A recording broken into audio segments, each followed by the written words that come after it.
이제 본격적으로 증인신문에서 다뤄졌던 내용 핵심만 좀 뽑아서 짤막하게 말씀을 드릴게요. 유재수 씨가 감찰을 받는 중간에 금융위원회에 특감반원이 직접 와서 휴대폰을 가져갔어요. 이무제출 형식으로 가져가고 그거를 포렌식에 참관을 안 하겠다고 했답니다. 그래서 당사자 참관 없이 포렌식을 해요. 그 휴대폰 포렌식을 통해서 몇 가지 추가 혐의가 이제 확인이 되는 겁니다. 이분이 최초 올렸던 보고서에는 두 가지 정도의 의혹이 기재가 돼 있어요. 하나는 기사 딸린 차량을 업체 관계자로부터 제공받아서 사용했다. 또 하나는 의심이 들긴 하는데 외벌이를 하는데 가족이 외국에 있고 근데 미국에 있는데 뭐 수시로 드나들고 그러면은 그 항공권 이코노미석으로만 해도 몇백만 원인데 그 항공권이며 해외 체류비며 이런 걸 어떻게 감당을 하지? 그러니까 의혹이 있다. 이런 정도 두 가지를 갖다 보고를 했는데 휴대폰 포렌식을 통해서 한 두 가지 정도가 더 확인이 된 겁니다.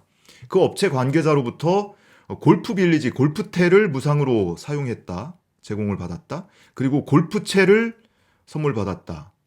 이런 의혹이 하나 더 확인이 된 겁니다. 그래서 그것과 관련해서 포렌식을 하고 나서 당사자를 불러서 특감반 사무실에서 이제 문답 조사를 하죠. 그러면 뭐 진술 조서 하듯이 쭉 조서가 작성이 될 거 아닙니까? 문답 조서가. 그거를 보고를 해요. 정작 금액이 큰 거는 뭐 골프텔 무슨 뭐 골프채 이거 해봐야 몇백만 원 안 되니까.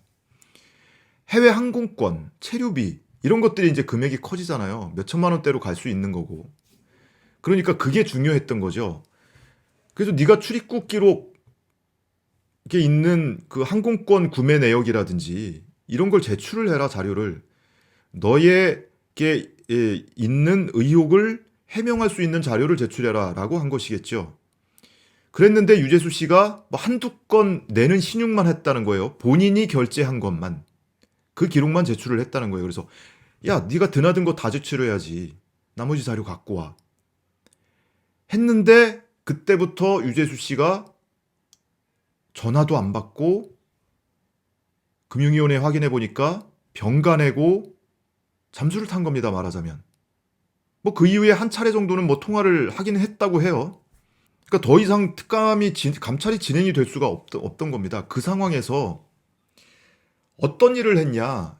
이 특감 반원 이모 씨가 어떤 일을 했냐라고 데스크 사무관에게 물어요. 데스크 사무관에게 물었더니 그 특감 반원 이모 씨가 휴대폰 포렌식 했던 거를 계속 분석을 하고 있었고 그리고 그 금품 내지는 향을 제공한 그 업체가 어떤 회사인지 인터넷으로 검색도 해보고 뭐 이런 활동들을 계속하고 있었다는 거예요. 그래서 문답조서까지 했는데 포렌식을 하고 나서 거기에 대한 분석이 이루어지고 나서 문답조사를 하는 거 아니냐.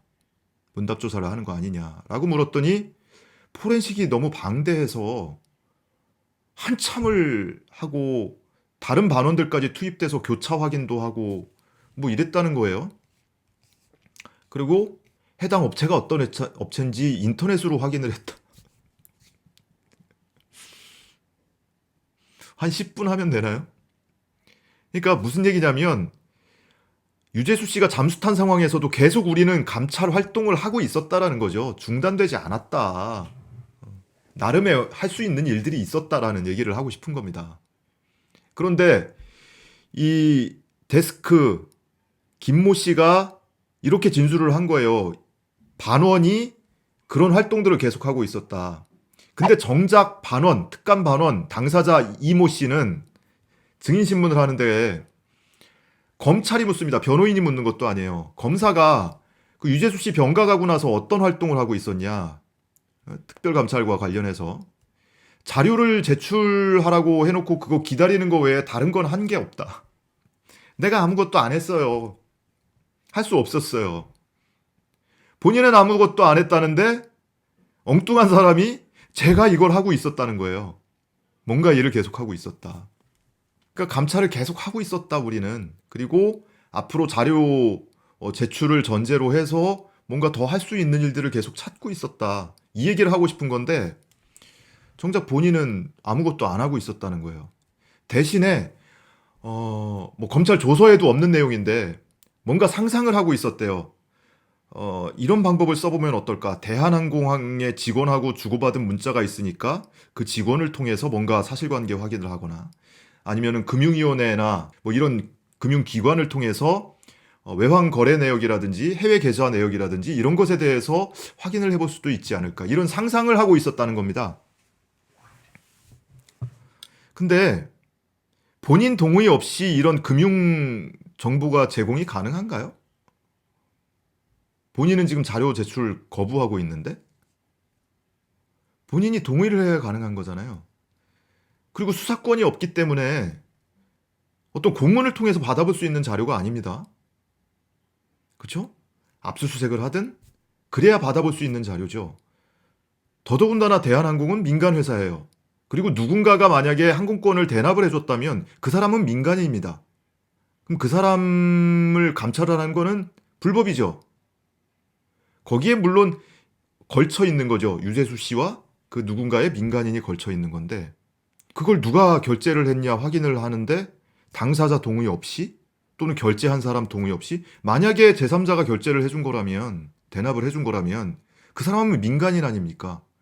그걸 대한항공이 제공을 해줄 수 있나요? 자료를? 근데 어쨌든 본인은 이런 일들을 계속하고 있었다는 거, 이런 상상을 하고 있었다는 겁니다. 그리고 이 이모 씨 증언 중에 이런 얘기도 있습니다. 수사 의뢰를 하지 않았냐, 왜? 수사 의뢰를 했어야지, 왜 사표 받고 말았냐, 이거잖아요, 지금. 근데 수사 의뢰를 할 수 없는 상황이었대요. 본인이 얘기하는 겁니다. 감찰 활동을 했던 본인이. 왜? 당시까지 확인된 거는 차량 제공받은 거, 골프 빌리지 무상 이용한 거, 또는 뭐 골프채 선물 받은 거. 이게 전부인데 기껏해야 몇백짜리인데. 물론 검찰은 그것만 가지고도 1,000만 원을 넘는 금액이다. 뭐 이렇게 주장을 하고는 있는데 글쎄 어떻게 하면 1,000만 원이 나오는지 모르겠어요. 골프채 뭐 해봐야 얼마나 됩니까? 골프채를 한 10번 이용해봐야 그거 얼마나 돼요? 뭐 맥시멈으로 한 1,000만 원 된다고 치자고요. 어쨌든 그래도 명색이 청와대 특별감찰반인데 고작 그거 가지고 우리가 수사 의뢰를 하거나 이러기에는 너무 작다, 금액이. 그래서 금액이 좀 큰 항공권, 해외 체류비 관련한 자료까지 와야 거기에 문제가 있다고 확인이 돼야 뭐 수사 의뢰라도 할 수 있는 거였지. 당시에는 그 상황에서는 수사 의뢰 할 수 없는 상황이었다는 거예요. 본인이 검찰 수사관 출신이지만 검찰 수사관처럼 본인이 특감반에서도 수사관이 아니에요. 행정요원에 불과한 겁니다. 법률상 대통령 영에 기재되어 있는 직제 규정에는 공무원 비위 첩보 수집, 사실관계 확인 요겁니다. 어디 강제 수사권을 가지고 누구를 체포하고 압수수색을 하고 할 수 있는 권한이 없어요. 그렇게 하면 불법인 겁니다. 이 사람이 최초에 보고서를 작성해서 올릴 당시의 문건은 첩보 보고서가 아니고 동향 보고서입니다. 여러분, 첩보라는 말이 생경한 분도 혹시 있을 수 있어요. 첩보와 정보부터 구분을 해드릴게요. 정보는 뭔가 가치를 지니는, 그리고 사실관계가 어느 정도 소명이 되는 이 정보라고 하고요. 그러니까 다듬어진 겁니다. 그 정보를 생산하기 이전 단계의 원석, 아직 그냥 흘러듣는 얘기 또는 뭐 이런 의혹, 이런 거 정도, 세상에 이런 이야기가 있어, 이런 거 정도를 이제 첩보라고 합니다. 막 수집한 거. 그 수집한 것을 깎고 다듬어서 가치를 높인 것이 정보고. 근데 이 감찰반에서는 동향 보고서가 있고 첩보 보고서가 있는데, 첩보 보고서보다 사실관계 확인이 덜 된 것, 또는 증거 자료나 문서가 없는 것, 이거를 동향 보고서라고 한답니다. 그래서 첩보 보고서에는 증빙 자료들 막 첨부해서 두툼하게 제출을 하는데, 동향 보고서는 이런 얘기가 있습니다 하고 한 페이지로. 근데 유죄수 건에 대해서는 최초 보고가 첩보 보고서도 아니고 동향 보고서라는 거예요. 왜 동향 보고서냐 물었더니, 아니 내가 금융위원회 관계자 등으로부터 주어들은 진술 내용밖에 없기 때문에, 그것에 대해서 증빙하거나 증명할 수 있는 자료가 없기 때문에 한 장짜리로 동향 보고를 제출했다는 겁니다.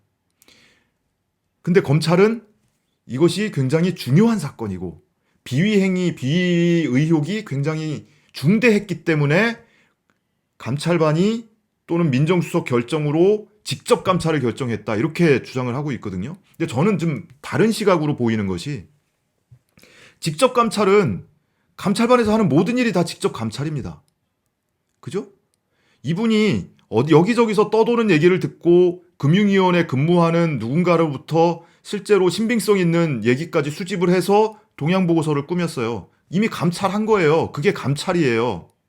그리고 그 이후에 진행된 이 사람의 휴대폰을 임의 제출받고 포렌식을 하고 본인을 불러서 포렌식한 결과를 토대로 해서 문답 조사도 하고 이것도 감찰 행위입니다. 감찰반이에요. 감찰반이 하는 그 행위들이 바로 감찰이에요. 첩보 수집하고 사실관계 확인하고. 근데 직접 감찰이라는 용어를 이들은 쓰고 있지만 어쨌든 더 알아봐 라고 한 건데 왜 그럴 수밖에 없는 게 이분이 아까 말씀드린 것처럼 최초에 올린 보고서는 말 그대로 동향 보고서입니다. 이런 얘기가 있습디다. 내부 관계자로부터도 들었습니다. 이거잖아요. 그나마도 딸랑 누구 업체 관계자가 기사 딸린 차량을 사용하게 해줬다는데? 하고 제가 해외를 자꾸 드나드는데 가족이 해외에 있고 근데 제가 돈이 그만큼 없을 텐데 이거 이상한데? 이게 전부예요. 그 상황에서 무슨 조치를 할 수 있습니까? 둘 중에 하나예요. 반장이 킬하든지 윗선으로 보고 안 하는 거죠. 비서관이나 민정수석에게 보고를 안 하는 거죠. 반장이 킬한다고 했거든요. 반장이 킬을 하든지 안 그러면 보고를 올리든지 특감반장은 딱 그 두 가지 중에 하나를 할 수 있는 거죠. 근데 보고를 올린 거예요. 그래도 꽤 고위층이니까 금융위 국장이니까 확인은 안 해봤습니다만 1급이나 2급 공무원쯤 되겠죠. 더더군다나 이 정권에 꽤 실세고 그러니까 야 그래도 뭐 이게 이 사안의 중대성 사건의 중대성보다는 꽤 고이고 그리고 이미 무르익은 어떤 증빙 자료나 이런 게 없잖아요. 그냥 말만 주워 들은 거예요, 한마디로. 그러니까 그 상태에서 어디 수사기관에 수사 의뢰를 할 겁니까? 소속기관에 인사 조치를 하라고 통보를 할 겁니까? 감사원에 감사를 하라고 통보를 이첩을 할 겁니까? 할 수 있는 게 없잖아요. 그러니까 야 사실관계 확인해봐 더. 주워 들은 얘기밖에 없으니까 지금까지는 더 확인해봐. 이렇게 얘기한 게 이들은 직접 감찰 이런 용어를 지금 쓰고 있는 거예요. 이미 직접 감찰했어요. 얘기 주워 듣고 소속기관에 가서 관계자들 얘기도 수집하고 보고서 올리고 그게 감찰 활동을 한 거잖아요. 뭘 직접 감찰을 그렇게 의미 부여를 합니까 거기에다가.